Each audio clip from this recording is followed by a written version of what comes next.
Merci. Écoutez, bonjour à toutes et à tous, Monsieur le Président Barry, Mesdames, Messieurs.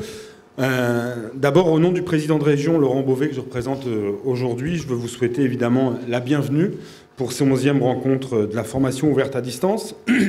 Rendez-vous qui se tient donc en Basse-Normandie cette année. Et je veux évidemment en remercier finalement les organisateurs d'avoir fait ce choix. Mais je veux aussi adresser un remerciement particulier, je ne sais pas s'il est là, je ne le vois pas, mais vous lui transmettrez, à Philippe Célin, directeur de l'IRFA et président de la FFP Basse-Normandie, qui a un peu permis d'opérer en amont à la fois cette rencontre et cette mise en relation entre le FOD et la région pour vous accueillir à Caen aujourd'hui. Alors, néanmoins, ce plaisir que j'ai à vous accueillir, j'ai aussi envie de penser, pour paraphraser un slogan publicitaire, que vous n'êtes pas venu ici complètement par hasard. Vous le savez, parler de formation ouverte à distance, c'est pour nous, régions, faire le lien entre deux compétences majeures, la formation professionnelle et celle, évidemment, du développement numérique. Double enjeu, donc, mais aussi, j'ai envie de dire, double ambition.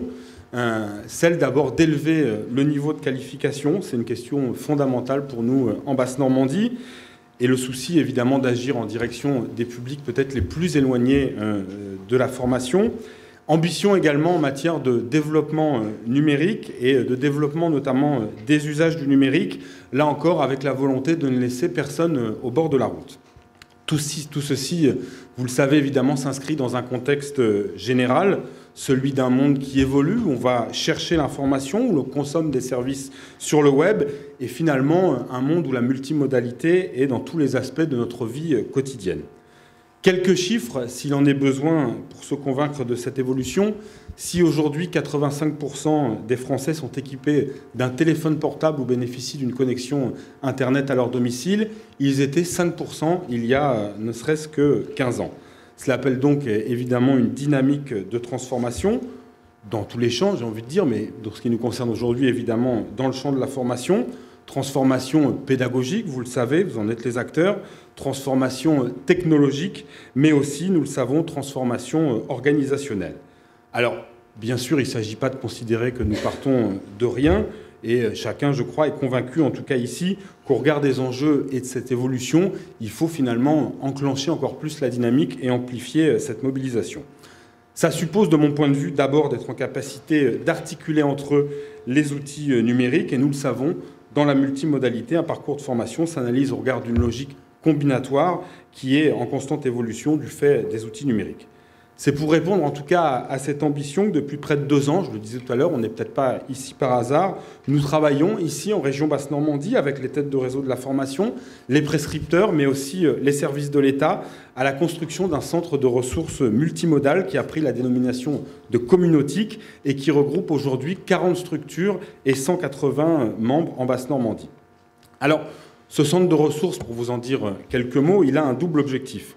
D'abord, c'est d'accompagner les organismes de formation dans le développement de la formation multimodale à destination de tous les publics de la formation professionnelle, quel que soit finalement le niveau de qualification. Et puis, c'est évidemment permettre de créer et de développer un réseau d'expertise autour des technologies numériques et de la formation comme un lieu d'expérimentation, certes évidemment des technologies émergentes, mais surtout pour pérenniser évidemment l'expertise bas-normande ainsi créée. Le centre de ressources, vous le verrez, s'appuie sur un portail web où sont agrégés des services différenciés selon les cibles, le grand public, les membres actifs. Et ce socle de services est constitué d'un certain nombre d'éléments. D'abord, des services de veille stratégique sur les technologies, la formation, une animation éditoriale sur les réalisations bas-normandes dans le domaine, un plan de professionnalisation des équipes pédagogiques en partenariat avec les réformes, et je salue leur présence aujourd'hui parmi nous. C'est aussi un chèque conseil pour les organismes de formation. C'est aussi proposer la mise à disposition d'outils, par exemple des outils de classe virtuelle, des outils de création de contenu pédagogique numérique, des outils d'évaluation ou encore de plateformes de téléformation, de plateformes de réseaux sociaux, de ressources pédagogiques numériques sur le portail web. Et c'est aussi évidemment l'animation de groupes de travail, de groupes de réflexion, de communautés, de conférences ou de rencontres avec les experts. Et finalement, c'est peut-être une des illustrations aujourd'hui. Il vise enfin l'organisation, l'accès facilité à des appels à projets ciblés. C'est ainsi, par exemple, qu'en 2012, et on ne peut en tout cas nous en région que s'en féliciter, 18 projets ont pu être financés dans le cadre d'un appel à projets sur le Fonds social européen, ayant pour but de créer, tester et évaluer des parcours de formation innovants en multimodalité. Enfin, puisque la question nous a été posée, je veux préciser qu'évidemment ce centre de ressources est aujourd'hui une initiative bas normande. Elle fera peut-être des petits dans l'avenir, elle sera amenée à s'élargir, mais en tout cas on se nourrit aussi d'expériences d'autres régions et on a aussi, je crois, vocation à les nourrir à notre tour. Je crois d'ailleurs, c'est pour ça que je n'en dirai pas plus, qu'un éclairage est prévu sur le temps de ces rencontres sur ce centre de ressources communautique. Donc je n'en dirai pas plus, au risque de déflorer complètement le sujet et de frustrer les intervenants. De façon générale, si je puis dire, nous le savons, nous avons pris l'habitude avec le numérique d'être bousculés dans la vision des activités, des systèmes d'acteurs qu'elles impliquent, de voir émerger de nouvelles chaînes de valeur, de nouveaux principes de développement. Et aujourd'hui, on le sait, de nombreux autres paramètres, qu'ils soient sociologiques, économiques, scientifiques, bougent en même temps, venant nous confirmer, s'il en était besoin, que le monde de demain ne sera évidemment pas celui que nous avons connu hier ou aujourd'hui.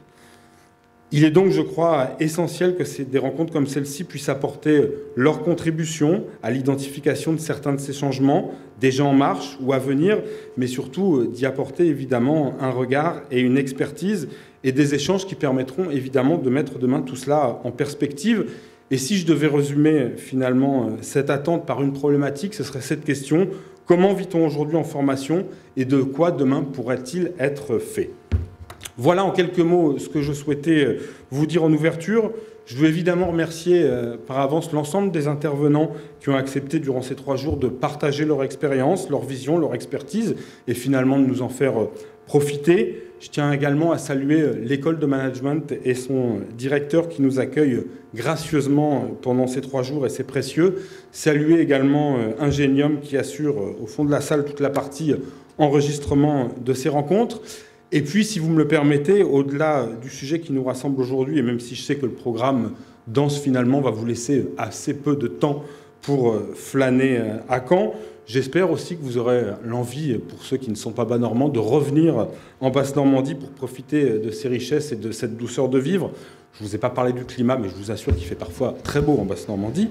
Mais en tout cas, vous dire que pour nous, l'année 2014, au-delà des questions de formation, sera aussi pour notre région une année pleine de rendez-vous, avec le 70e anniversaire du débarquement et de la bataille de Normandie, la fin des travaux de rétablissement du caractère maritime du Mont-Saint-Michel, ou encore les Jeux équestres mondiaux que nous avons le plaisir d'accueillir à l'été 2014. Bref, autant de bonnes occasions peut-être de revenir ici. Voilà, c'était la minute de marketing territorial.